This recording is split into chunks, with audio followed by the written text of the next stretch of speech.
முதல்ல என் ஜாதியை சேர்ந்த டைரக்டர் அஸ்வத் அவரை பற்றி சொல்லணும்.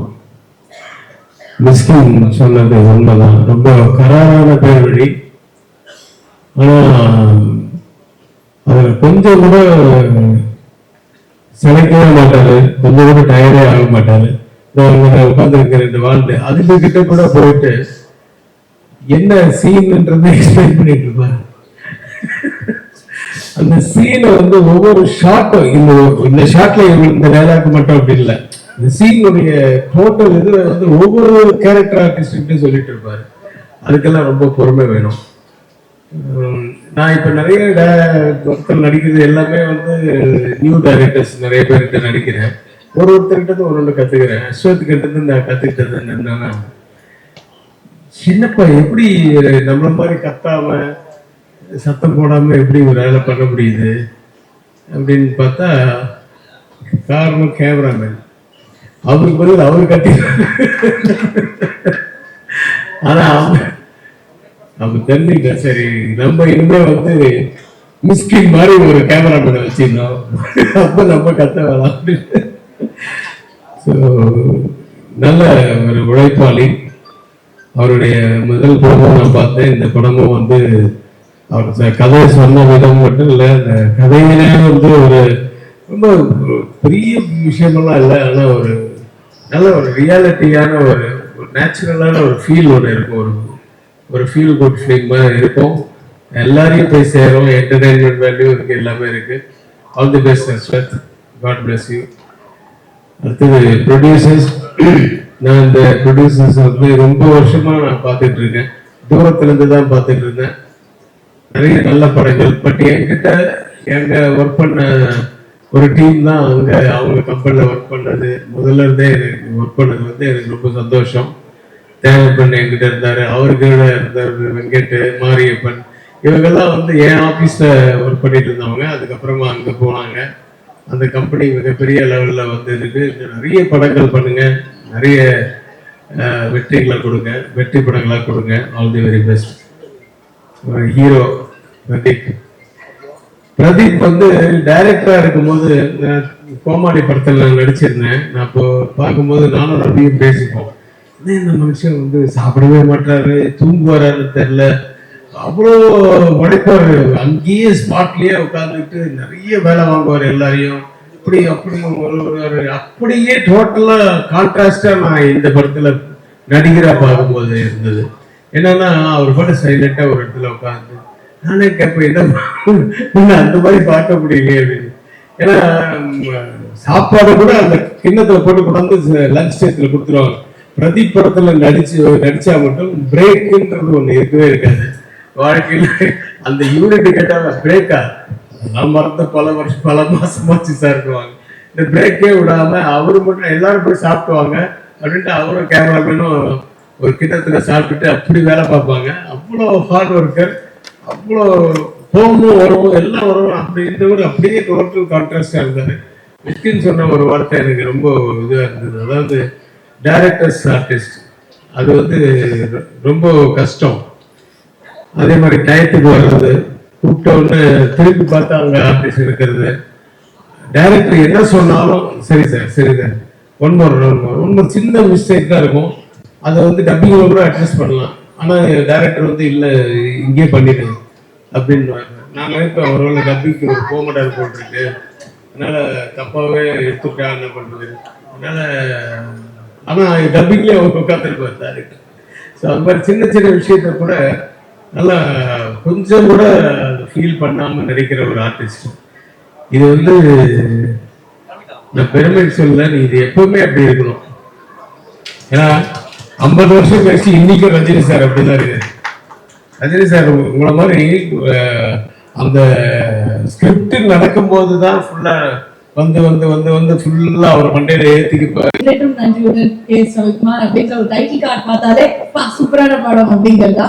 சோ இப்ப வர படங்கள் இந்த ஜான்ரா ஃபிலிம்ஸ்ல வந்து இந்த ஜெனரேஷனுக்கு ஏத்த மாதிரி டிராகன்ல ஃபேமிலி வேல்யூ அவங்களுக்கு ஏத்த மாதிரி சொல்லி கொடுத்திருக்காங்க. சோ இந்த மாதிரி படங்கள் வரத பத்தி நீங்க என்ன நினைக்கிறீங்க? இல்ல, காலங்கள் மாற மாற அதுவும் என்ன எப்படி போதோ அதே மாதிரிதான் நம்மளும் போகணும். அது வந்து ஒரு வளர்ச்சி தான்.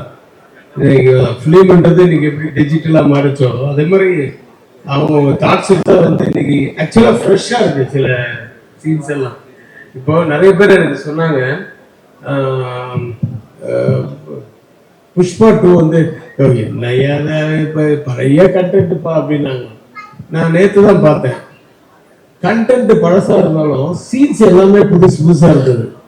அதனால அதனுடைய வெற்றிக்கு வந்து அந்த மாதிரி கண்டென்ட் என்னதான் இருந்தாலும் அம்மா அம்மா தான் அப்பா அப்பா தான் அது மாதிரி தான் இருக்கும். சென்டிமெண்ட் சீன்ஸ் எல்லாம் இருக்குதான் செய்யும். ஆனால் அது சீரியல் எப்படி சொல்றாங்க அது மாதிரி சொல்லக்கூடாது. இந்த படத்துல எப்படி சொல்லியிருக்காங்க அது மாதிரி சொல்லக்கூடாது. நம்ம புதுசா வேற மாதிரி சொல்லணும் அப்படின்னு சொல்றாங்கல்ல. அந்த மாதிரி இன்னைக்கு இந்த படத்துல கூட சில சீன்ஸ் இருக்கு நான் பார்த்தது. இந்த கிளைமேக்ஸ் கிட்டலாம் இதெல்லாம் வந்து ஏற்கனவே வந்த மாதிரி இருந்தாலும் சீன் புதுசா இருக்கும், கண்டென்ட் புதுசா இருந்தாங்க. So that was more important actually. அதுதான் இன்னைக்கு டெல்லிங் எப்படி இருக்கோ அதுதான் படம். அது மாதிரி அது கூட நம்ம போக வேண்டியதான். Thank you sir. Thank you so much sir. ரொம்ப ஹம்பிளா, ரொம்ப கிரவுண்டடா, ரொம்ப நல்ல மனிதர்களா இருப்பாங்க. ப்ரொஃபஷனலா பார்த்தா Agoram sir is a man of words. சொல்றத செய்வாரு, சில நேரத்தில் படத்துக்காக சொல்லாதையும் செய்வாரு. இது உங்களோட 2வது அசோசியேஷன். இன்னும் நிறைய வந்துட்டே இருக்கும்னு நினைக்கிறேன். என் மேல வச்ச நம்பிக்கைக்கு நன்றி. அடுத்தது இன்னும் நடிச்சவங்க, அவங்க ஃபர்ஸ்ட் விஜய், சித்து, ஹர்ஷத்.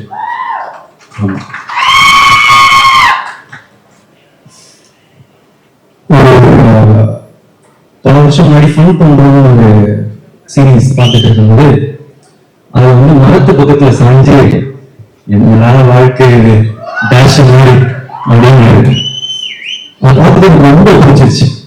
பிடிச்சிட்டு அவருக்கு மெசேஜ் அனுப்பிச்சு நினைக்கிறேன், சூப்பரா இருக்கு பயங்கரமா பண்றீங்க அப்படின்னு. அப்புறம் பல வருஷம் போச்சு.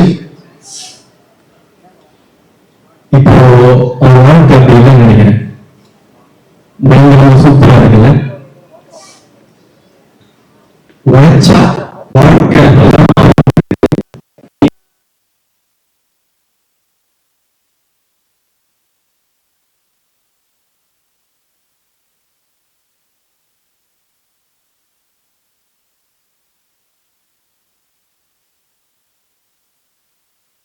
சூப்பரா இருக்கு. All the best. அடுத்து ஹீரோயின்ஸ், லவ் குலைக்கு ஹீரோயின்ஸ் வந்து பார்க்கும்போது எல்லாரும் நடிக்கிறதுக்கு தயங்கினாங்க. ஃபர்ஸ்ட் கோமாளி டைரக்டர் அப்படின்னு சொல்லுங்க சார் அப்படின்னுவாங்க. சூப்பர், எக்ஸைட்டடா இருக்கு ஒர்க் பண்ணேன்.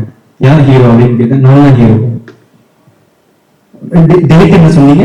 மார்ச் தான் கொஞ்சம் கஷ்டமா இருக்கு, நான் கொஞ்சம் டேட்ஸ் மட்டும் பார்த்து சொல்லிட்டேன் அப்படின்வாங்க.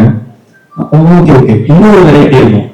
இது பெர்ஃபார்மன்ஸ் ரொம்ப அதிகமா இருக்கு, நான் கொஞ்சம் கம்மி பெர்ஃபார்மன்ஸ் கொஞ்சம் ஈஸியா பெர்ஃபார்ம் பண்ற மாதிரி படமா பார்த்துட்டு இருக்கேன், புதுசா இருக்கே பார்ப்பேன். ஆனா சில பேர் உண்மையா வந்து இல்ல சார் நான் பெரிய ஹீரோவா நடிக்க விரும்புறேன் அப்படின்னு சொல்றவங்களுக்குலாம் தேங்க்ஸ்.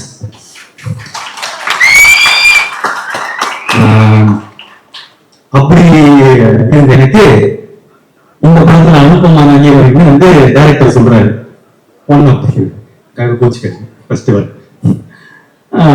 அனுப்பமா ஹீரோயின் அப்படின்னு வந்து சொல்றாங்க. நம்ம வந்து பிரேமம் ரிலீஸ் ஆகும்போது காலேஜ் நினைச்சு பார்த்துருப்போமா அனுப்பமா நம்ம ஹீரோயின். ஸோ காலையில அன்னைக்கு முதல் நாள் ஃபர்ஸ்ட் செட்ல முதல் நாள் அனுப்பமா வராங்கன்னு சொன்னாங்க. அனுபவா குழந்தை பாடிட்டு பைக் வருங்க அப்படின்னு சொல்லிட்டு இருக்கும் போது அனுபவமா வராங்க. பார்த்தா செம்ம கியூட்டு, சூப்பரா நடிச்சாங்க. நான் வந்து அவங்க அப்படி பெர்ஃபார்மன்ஸ் அந்த மாதிரிலாம் எக்ஸ்பெக்ட் பண்ணல. So thank you Anupama. என்னோட நடிச்சதுக்கு.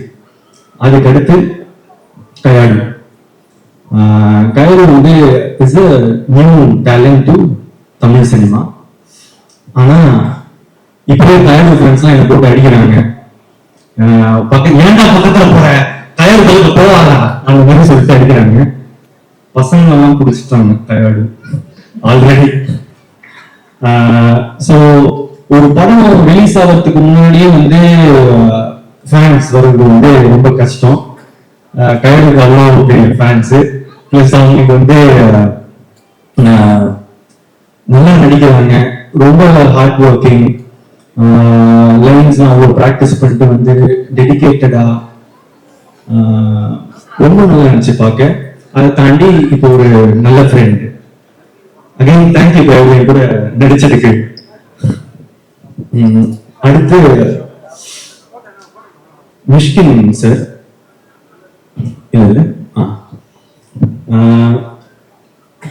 மிஷ்கின் சார் வந்து எனக்கு ஒரு டெய்லி வந்து ஒரு கிஃப்ட் தருவார். டெய்லி ஏதாவது ஒரு கிஃப்ட் வரும். எனக்கு மட்டும் இல்லை, ஆக்சுவலா எல்லாருமே தருவார். என்னோட மேக்கப் ஆர்டிஸ்டுக்கு வந்து ஒரு பர்த்டே கையை பார்த்தாரு, கையில எதுவுமே இல்லை. கொஞ்சம் மேல பார்த்தாரு, வாட்ச் இருந்துச்சு, கைட்டி கொடுத்துட்டாரு. அவ்வளோ நினைச்சேன். ஆக்சுவலா அவர் பேசுறது ஒருத்தருக்கு ஒரு மாதிரி இருக்கும். நானும் ரொம்ப என்ஜாய் பண்ணுவேன். ஸோ அவருக்கு என்ன சொல்லிக்க விரும்புறேன்னா, சார் நீங்க இருக்கிறதுலே கொடுத்த பெஸ்ட் கிஃப்ட் நீங்க தான். எனக்கு இந்த படத்துக்கு நீங்க தான் பெஸ்ட் கிஃப்ட். எனக்கு நீங்க கிடைச்சது ஒரு பெரிய கிஃப்ட் சார். படத்தை அப்படி எலிவேட் பண்ணியிருக்காரு. Thank you sir. அடுத்து ஜிவிஎம் சார். அவரை எப்படி எல்லாரும் மக்கள் எல்லாம் பாக்குறாங்களோ அதே மாதிரிதான் இருக்காரு. கிளாஸ் மாசு. நான் அவரோட பெர்ஃபார்மன்ஸ் எல்லாம் பாக்குறதுக்கு முன்னாடி அவர் பர்சனாலிட்டி எல்லாம் பார்த்துட்டு இருப்பேன். ஷூட்ல எப்படி இருப்பாரு அப்படின்னு சொல்லிட்டு நினைச்சு பார்த்துட்டு இருப்பேன். அவர் படத்தோட ஹீரோ வழியே இருப்பாரு. அதுதான்